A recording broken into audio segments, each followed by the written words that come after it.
Pemirsa, kami masih terhubung bersama AKBP Hotmarto Ambarita Kasubdit Cyber Polda Jabar dan juga ada psikolog anak dan remaja Novita Tantri. Saya mau ke Mbak Novita. Mbak Novita, tadi sudah dikatakan tidak ada iming-iming yang diberikan tapi menggunakan ancaman. Nah, pada saat ada modus yang seperti ini, kemudian anak menerima ancaman, apa yang harus dilakukan yang pertama? Mungkin dia bisa takut atau malu melaporkan kepada teman atau orang tuanya, jadi apa yang harus dilakukan?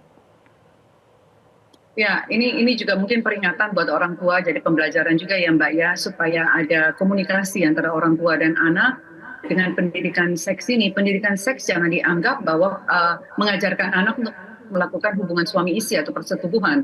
Pendidikan seks adalah edukasi yang diberikan kepada anak untuk menjaga bagian tubuhnya yang vital, yang penting untuk tidak diperlihatkan, dipertontonkan, baik melalui teks dalam arti online atau diperlihatkan secara langsung tanpa keinginan dia atau ada paksaan di sana. Ini kita masuk ke kekerasan seksual undang-undang TPKS termasuk di cyber crime.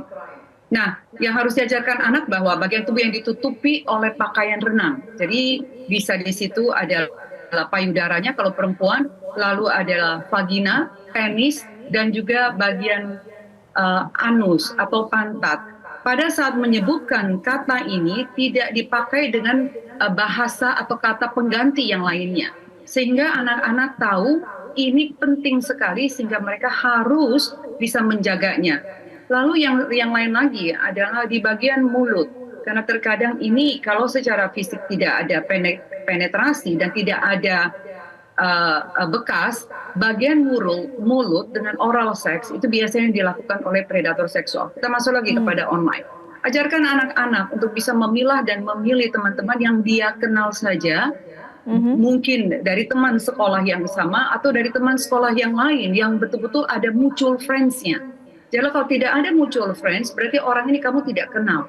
Kalau kamu ragu, tanyakan, lalu diskusi dengan kami sebagai orang tua.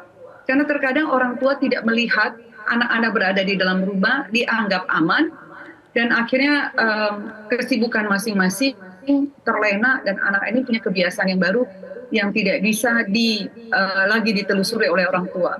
Dan yang lain Mbak Valen, yang perlu juga diketahui bahwa anak-anak usia 0 sampai 18 tahun adalah anak-anak. Jadi tidak ada privacy di sana.